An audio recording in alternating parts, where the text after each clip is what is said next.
africaine en soit convaincue et la jeunesse sénégalaise en tout premier lieu.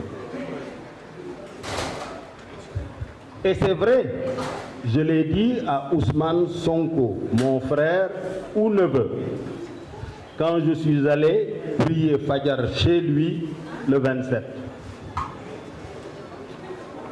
Mais avant d'être allé chez lui à Fadjar en moto, dissimulé pour me cacher des khannas qui pour me cacher aussi des gens qui échappent ou qui tentent d'échapper à la volonté d'Allah et dont il nous demande de nous méfier. Il dit, je cherche refuge auprès du Seigneur de l'aube contre le mal de tous les êtres qu'il a créés, contre le mal de l'obscurité lorsqu'elle s'approfondit, contre le mal des sorcières qui soufflent sur les nœuds. mooy gaa yi nga xam ni ñooy toog guddi ci seeni der naan Idrissa bu baat bi waxati mukk tëf, Idrissa na dof tëf, Idrissa nangam tëf, wala wa min charri hasidin ida hasad, les envieux lorsqu'ils envient. bu ñu yeboo rekk noppalu, li yàlla def ci man sotti na. bu ñu yeboo rekk noppalu. wazkur la wax, daf ñu mention wazkur fil kitaabi Idris innahu kaana siddiqan nabiyyan wa rafa'naahu makaanan aliyya. kenn amu ci pexe. sama turandoo rekk la yàlla sàkk, amul bàmmeel ci kaw suuf. moo tax ma déggee ñu naan cadavre politique il est mort, ma ne mort bi nag moo ñëw tey di wëliis pour ngeen xam ni mu ngi fi.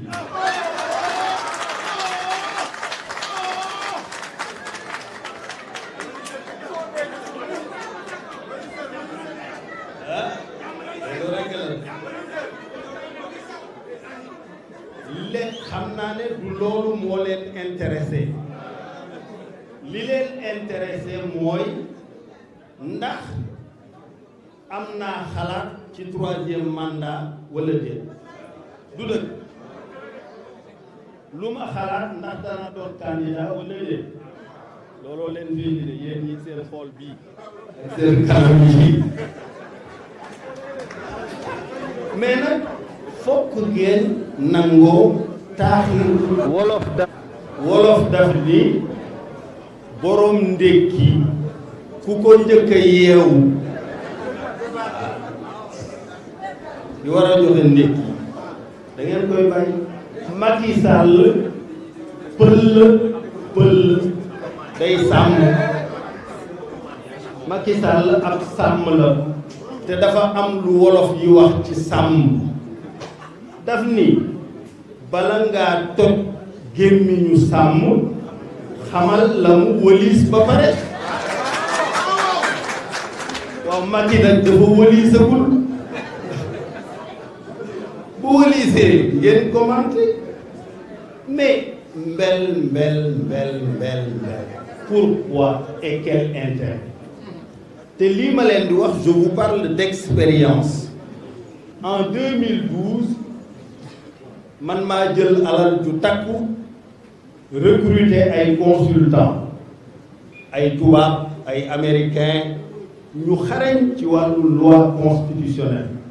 Carcassonne moo ci gënoon a siiw wuy ji na boroomam. ñoom professeur mi nekkoon médiateur de la république ma consulté ko mu am lu ma wax loo xam ni waxuma ko. wante junjoon naa ndax nee na ma bu ma Ablaye Wade woowee ci bureau danaa ko wax li ma ci xam wante sama obligation de réserve mayuma ma wax.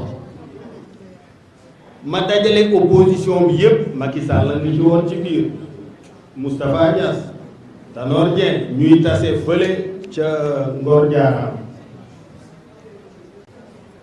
ñu ne duñu campagne duñu def dara Ablaye Wade daal amul droit troisième mandat amul droit troisième mandat nangam et cetera bu ñu xëyee nañ dem place de l'indépendance yëngal def lii def laa et cetera ci loolu lañ nekk 2012 de yéen ñëpp xam ngeen ne bu dee xam-xamu doxal campagne électorale rek li ma ci def kenn defagu ko ci Sénégal. bu leer na 1988 laa ko door j'avais 28 ans et j'étais le premier directeur de campagne électorale de l'histoire politique du Sénégal. Je n'avais que 28 ans. Je venais de boucler mes 2 années et demie chez PricewaterhouseCoopers en tant qu'auditeur et management consultant. Et j'avais fait sur une feuille de papier volante un schéma à Wade et il m'a dit viens diriger la campagne. Et je lui ai dit non, moi ça ne m'intéresse pas vos histoires-là, moi je veux gagner beaucoup d'argent. Beaucoup. Énormément. C'est ça mon objectif. Parce que, et je l'ai écrit ça, je l'ai écrit dans une interview avec Mamadou Oumar Ndiaye, qui dirigeait SOPI à l'époque. Et il avait titré « Je me précise du pouvoir ». Et à sa question de savoir ce que j'allais faire, je lui ai dit que pour travailler en toute indépendance, avec celui dont on disait que c'était le cerveau le plus performant du continent, du Cap au Caire, de Casablanca à Johannesburg,